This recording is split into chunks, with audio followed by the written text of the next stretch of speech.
Bapak Ibu Saudara-saudari terkasih, salam dalam kerahiman Tuhan. Yakinlah Yesus sungguh mengasihi saya, Anda dan kita semua. Kita saat ini masih berada dalam pekan mendoakan arwah. Karena itu, baiklah kita tetap mendalami ajaran iman kita, perihal purgatorium atau api penyucian.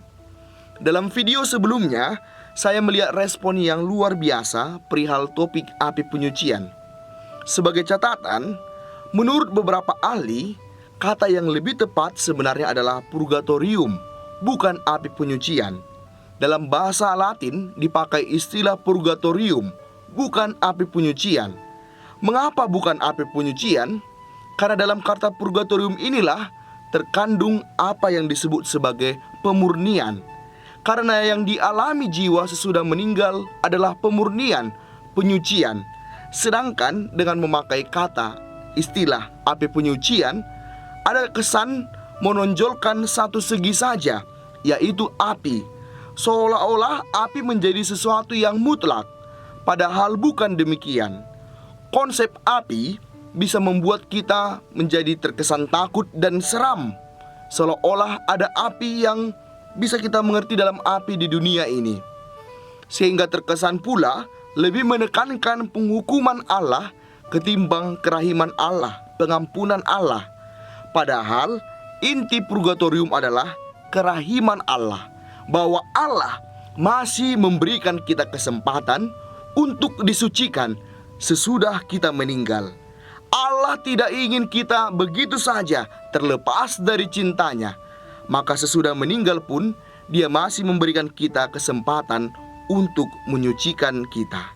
Berbicara perihal purgatorium memang menjadi salah satu topik yang bisa menimbulkan berbagai tanggapan. Bahkan ada unsur ketidakjelasan.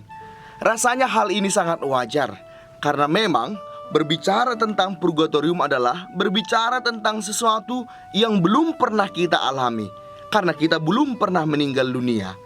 Karena itulah, maka purgatorium, pemahaman tentang purgatorium adalah bagian dari iman. Dan iman itu memuat unsur gelap, di mana tidak semuanya harus dapat selalu dipastikan, apalagi secara rasional dengan akal kita. Ada banyak pertanyaan tentang api penyucian purgatorium. Yang paling tren adalah mana dasar kitab suci tentang purgatorium api penyucian. Karena memang kita tidak menemukan istilah purgatorium atau api penyucian secara eksplisit tersurat dalam kitab suci. Itu memang benar, jelas. Sampai kapanpun kita tidak akan menemukan secara tersurat eksplisit kata api penyucian dalam kitab suci. Karena tidak tertulis secara eksplisit tersurat, melainkan tersirat, maka pemahaman tentang purgatorium atau api penyucian ini menjadi sesuatu yang diperdebatkan sampai saat ini.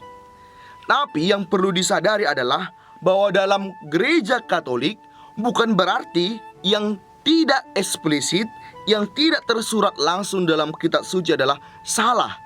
Karena bahaya juga jika kita hanya mau mengikuti yang eksplisit. Karena bila kita mengikuti yang eksplisit saja, maka kita bisa keliru. Misalnya, kalau dikatakan dalam Injil tersurat itu, kalau tanganmu berdosa, potong tanganmu. Kalau matamu berdosa, cungkil matamu.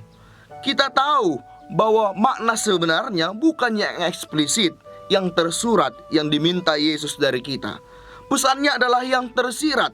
Misalnya, ketika dikatakan potong tangan jika berdosa, sebenarnya Yesus mau mengatakan segala sumber kejahatan dalam diri kita, itulah yang harus dihapuskan. Bukan hanya dosa-dosa yang nampak, tapi sumber dosa itu. Begitulah kita mengerti bagaimana memahami kitab suci, bukan hanya yang eksplisit, tapi juga sesuatu yang tersirat di dalam kitab suci.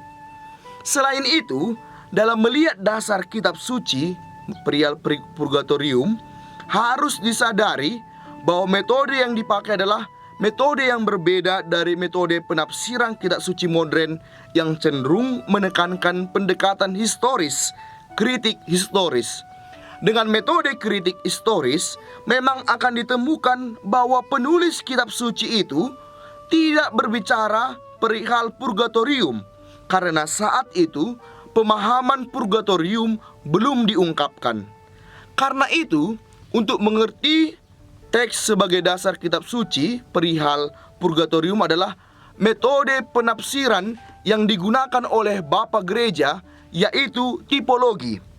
Metode ini berasumsi bahwa setiap kebenaran yang ada sebenarnya sudah diantisipasi dalam kitab suci, meskipun teks itu tidak berbicara secara jelas eksplisit. Namun, walaupun tidak secara eksplisit disebutkan, namun bukan berarti purgatorium lepas sama sekali dari kitab suci. Ajaran purgatorium berakar dari kitab suci. Misalnya, kita mencoba melihatnya dalam Perjanjian Lama. Dalam Perjanjian Lama, ada pemahaman akan Allah yang berbelas kasih sekaligus adil. Adil artinya bahwa Allah akan memberikan hukuman kepada yang melanggar, dan Ia akan berpihak mengganjar mereka yang benar. Namun, di atas keadilannya itu, Allah tetap berbelas kasih sebagai hakikat dasar Allah. Karena itu, hukuman yang dilimpahkan Allah adalah hukuman yang merupakan wujud belas kasih-Nya. Jika Allah menghukum umat-Nya, itu bukan pertama-tama kebencian, tapi jelaslah hukuman yang diberikan Allah adalah suatu bentuk belas kasih, hendak memurnikan dan menyucikan umat-Nya dari dosa. Pemahaman akan Allah yang berbelas kasih dan adil ini sangat membantu kita untuk melihat sejumlah perikop dari Perjanjian Lama yang sering dipakai sebagai dasar kitab suci perihal purgatorium. Misalnya, apa yang tertulis dalam Nubuat Maleakhi 3 ayat 2-3. Teksnya demikian: siapakah yang dapat tahan akan hari kedatangannya? Dan siapakah yang tetap berdiri apabila ia menampakkan diri? Sebab ia seperti api tukang pemurni logam, dan seperti sabun tukang penatu. Ia akan duduk seperti orang yang memurnikan dan mentahirkan perak, dan ia mentahirkan orang Lewi, menyucikan mereka seperti emas dan seperti perak, supaya mereka menjadi orang-orang yang mempersembahkan korban yang benar kepada Tuhan. Sebagian ahli melihat ini sebagai dasar kitab suci perihal purgatorium. Memang saat menuliskan teks kitab suci ini, penulis kitab Maleakhi tidak berpikir tentang purgatorium. Namun para penafsir di kemudian hari melihat bahwa ada gagasan tersembunyi dalam nubuat itu, yaitu di mana bahwa ada proses di mana segala kejahatan akan dimurnikan oleh Tuhan sendiri. Tuhan sendirilah yang akan menjadi seperti tukang pemurni logam, akan menjalankan proses tersebut. Karena itu, perikop ini bisa menjadi rujukan ajaran perihal purgatorium. Perikop yang paling sering digunakan adalah kitab kedua Makabe. Harus disadari bahwa kitab Makabe ini dan kitab Deuterokanonika yang lain tidak diakui oleh saudara-saudara Protestan sebagai bagian dari kitab suci. Martin Luther dalam gerakan reformasinya telah menolak kitab Makabe dan kitab Deuterokanonika lainnya sebagai bagian dari kitab suci. Sejak reformasi pada 1500-an itulah, maka jumlah kitab dalam kitab suci bagi saudara-saudara Protestan menjadi lebih sedikit daripada milik gereja Katolik yang telah digunakan sejak zaman awal gereja sebelum perpecahan reformasi. Dalam perikop itu dikisahkan bahwa sejumlah prajurit telah terbunuh, tapi ternyata disadari bahwa mereka yang telah meninggal itu melakukan dosa karena telah membawa jimat dari berhala-berhala kota Yamnis. Mereka yang masih hidup kemudian memohonkan agar dosa para prajurit yang meninggal itu dihapus oleh Tuhan. Dan di bawah pimpinan Yudas Makabe dibuatlah korban penebusan agar semua orang yang sudah mati itu dilepaskan dari dosa-dosa mereka. Dengan demikian diharapkan jiwa yang meninggal itu tidak lagi mengalami rintangan untuk hidup bersama dengan Tuhan pada hari kebangkitan. Dari apa yang disampaikan dalam perikop ini, kita dapat melihat bahwa pertama, dosa dapat ditebus dan diampuni setelah kematian. Yang kedua, doa-doa mereka yang masih hidup merupakan sarana yang efektif untuk pengampunan dan penebusan dosa setelah kematian. Dalam keyakinan mereka, orang meninggal dalam keadaan saleh akan mendapat pahala yang amat indah. Sementara itu, mereka yang meninggal dalam keadaan kurang saleh perlu diadakan kurban penebus dosa. Memang, sekali lagi dikatakan, di sini tidak disebutkan secara eksplisit kata api penyucian atau purgatorium. Yang ada ialah tradisi mendoakan orang meninggal. Tradisi mendoakan orang yang telah meninggal inilah yang kemudian melahirkan penggalian akan makna purgatorium. Karena itu, purgatorium adalah hasil penafsiran atau penggalian akan makna tersembunyi dalam kitab suci.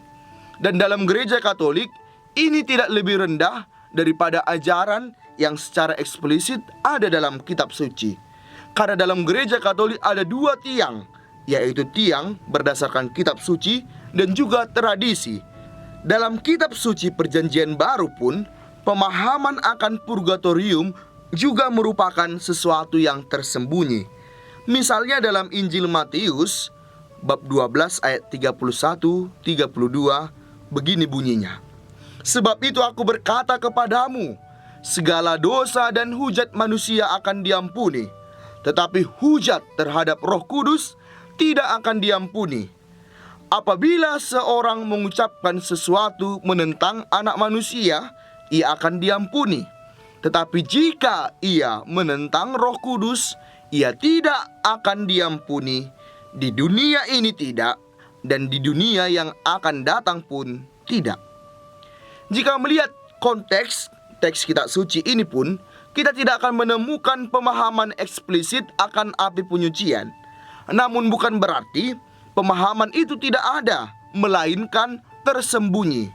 Jika menurut penginjil Matius ada dosa yang tidak bisa diampuni di dunia ini dan di dunia setelah kematian, maka dengan demikian kita tahu bahwa ada dosa yang bisa diampuni di dunia ini dan di dunia setelah kematian. Dunia setelah kematian yang diketahui sebelumnya adalah dua, yaitu surga atau neraka. Namun baik di surga maupun di neraka sudah jelas tidak diperlukan adanya pengampunan lagi. Lantas, dunia yang mana yang dimaksudkan sebagai dunia setelah kematian, di mana ada pengampunan dosa? Para penafsir kemudian menggali dan menemukan bahwa disinilah pemahaman yang tersembunyi akan purgatorium itu. Kita bisa melihat lagi dalam kisah Injil Lukas, yaitu Lazarus pengemis miskin itu dan orang kaya yang egois. Pada zaman Yesus, sebagian besar orang Yahudi percaya akan kebangkitan umum di akhir zaman. Pada waktu itu, semua orang yang telah mati akan diadili. Orang meninggal harus menunggu momen tersebut. Lazarus, pengemis itu, sedang menantikan penghakiman itu sesudah dia meninggal dunia. Lazarus memang sudah diselamatkan, namun keselamatan itu belum sepenuhnya. Banyak yang menafsirkan penantian itu adalah purgatorium. Sekarang, mari kita juga lihat dalam surat Paulus. Karena itu, tidak ada seorang pun yang dapat meletakkan dasar lain daripada dasar yang telah diletakkan, yaitu Yesus Kristus. Entahkah orang membangun di atas dasar ini dengan emas, perak, batu permata, kayu, rumput kering atau jerami.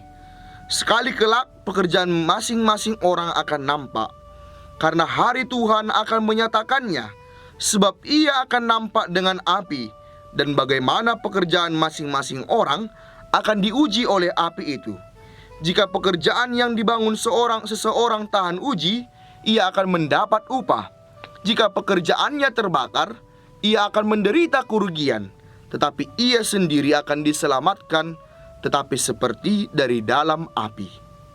Para teolog melihat teks ini sebagai landasan biblis untuk purgatorium.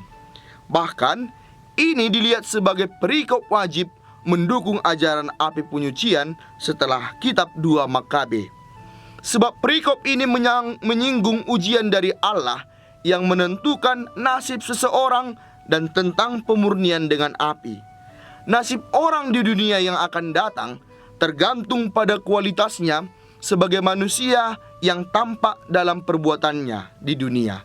Dan akan tiba saatnya orang akan diuji oleh api dari Tuhan pada hari pengadilan. Pengujian inilah yang dihubungkan dengan proses pemurnian jiwa di api penyucian atau purgatorium. Masih ada beberapa perikop lain yang bisa kita lihat sebagai dasar biblis perihal purgatorium.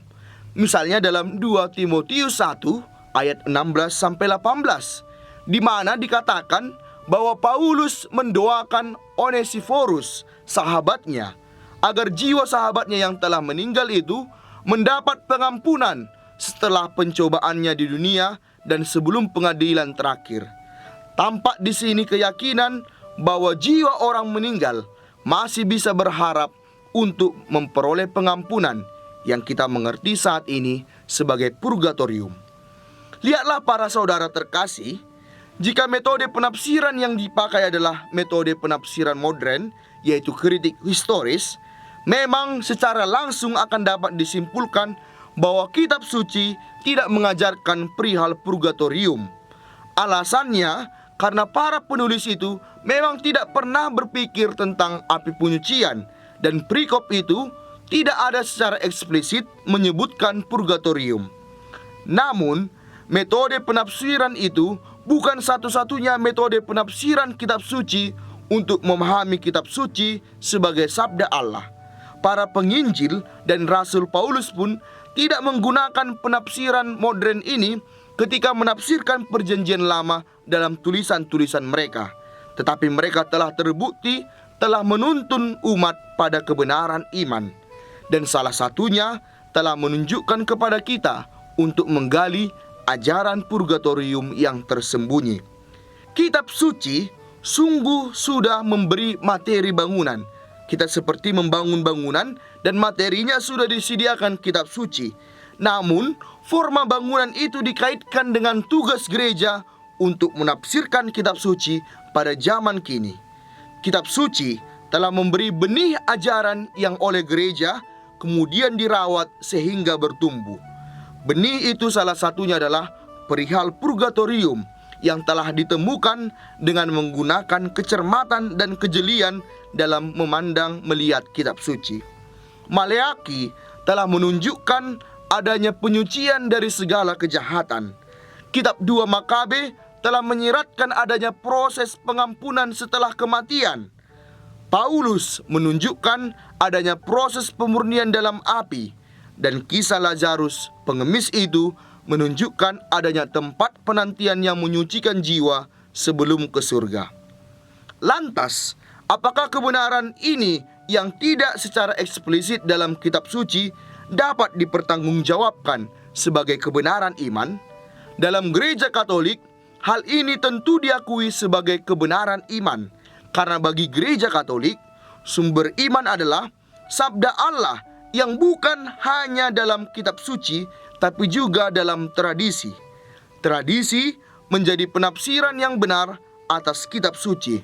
Sehingga lagi-lagi saya katakan, dua tiang kebenaran gereja Katolik adalah kitab suci dan tradisi suci. Tradisi suci tidak pernah bertentangan dari kitab suci karena keduanya memancar dari sumber ilahi. Kitab suci menyebarkan benih ajaran purgatorium dan tradisi suci melahirkan dan menumbuhkan ajaran itu. Akhirnya Bapak Ibu Saudara-saudari terkasih, kita telah mencoba melihat dasar kitab suci perihal purgatorium atau api penyucian dalam gereja Katolik. Kiranya ini tidak berhenti pada pemahaman intelektual belaka dan akhirnya kita berujung pada perdebatan di sana-sini. Namun hendaknya ini menjadi motivasi iman bagi kita, refleksi yang sungguh meresap dalam hidup kita, ditunjukkan dalam perbuatan kita. Salah satu adalah agar kita giat, tekun mendoakan orang yang meninggal, khususnya dalam pekan-pekan ini, pekan untuk mendoakan orang meninggal dalam bulan-bulan ini, yang kini kita tahu mereka yang telah meninggal sungguh membutuhkan doa-doa kita. Pesannya lagi adalah agar kita sungguh menyadari kerahiman Allah yang begitu besar, yang selalu berusaha untuk merangkul kita kembali kepadanya. Maka walaupun kita penuh dosa, bahkan sesudah kita meninggal, kerahimannya sungguh tak terbatas untuk menyucikan kita. Purgatorium, api penyucian, adalah tanda kerahiman Allah yang tak terbatas. Yesus, Engkau andalanku. Pace